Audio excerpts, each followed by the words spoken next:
promotor Gereja Sejati. Perkenalkan, nama saya Frater Paulus Yusuf Pratama SCY. Saya berasal dari kongregasi SCY, Kongregasi Imam Hati Kudus Yesus. Saat ini saya sedang menempuh pendidikan di Sekolah Tingkat SCY Yogyakarta. Pada kesempatan kali ini, kesempatan yang luar biasa memasuki bulan Maria, saya mau mengajak semua untuk merenungkan tema tentang hiduplah hati Yesus melalui hati Maria.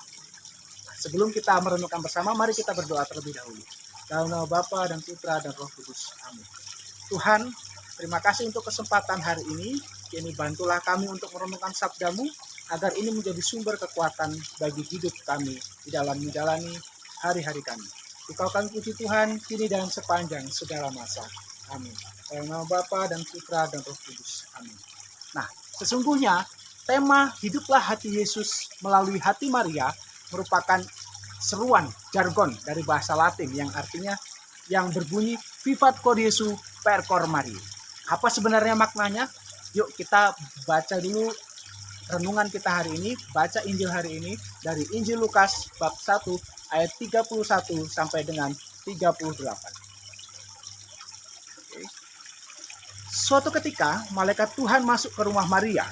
Ia berkata, "Sesungguhnya engkau akan mengandung dan akan melahirkan seorang anak laki-laki, dan hendaklah engkau menamai dia Yesus.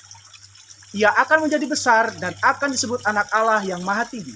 Dan Tuhan Allah akan mengaruniakan kepadanya tahta Daud bapa leluhurnya, dan ia akan menjadi raja atas kaum keturunan Yakub sampai selama-lamanya, dan kerajaannya tidak akan berkesudahan." Kata Maria kepada malaikat itu, "Bagaimana hal itu mungkin terjadi? Karena aku belum bersuami."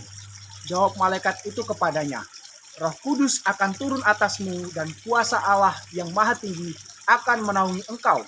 Sebab itu anak yang akan kau lahirkan itu akan disebut kudus, anak Allah. Sebab bagi Allah tidak ada yang mustahil." Kata Maria, "Sesungguhnya aku ini adalah hamba Tuhan, jadilah padaku menurut perkataanmu."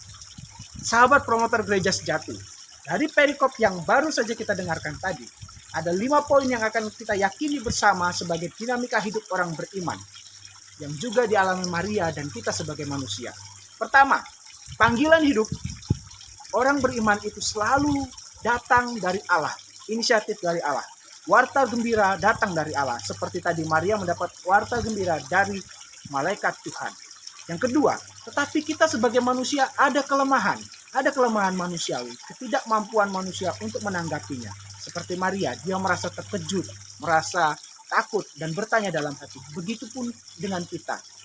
Kadang-kala kita merasa takut untuk memulai sesuatu hal. Yang ketiga, namun ada kesediaan untuk dituntun. Ini teladan yang kita pelajari dari Maria. "Sesungguhnya aku ini hamba Tuhan, terjadilah padaku menurut perkataanmu." Sedia untuk dituntun. Dan yang keempat, Tuhan menyertai. Ketika kita sudah sedia dituntun, Tuhan akan menyertai. Maria beroleh kasih karunia, Roh Kudus turun atasnya. Dan yang kelima, kita akan siap menerima tugas perutusan itu dan membiarkan Allah bekerja dalam tugas perutusan kita. Semoga Bunda Maria menjadi teladan bagi kita sebagai orang beriman.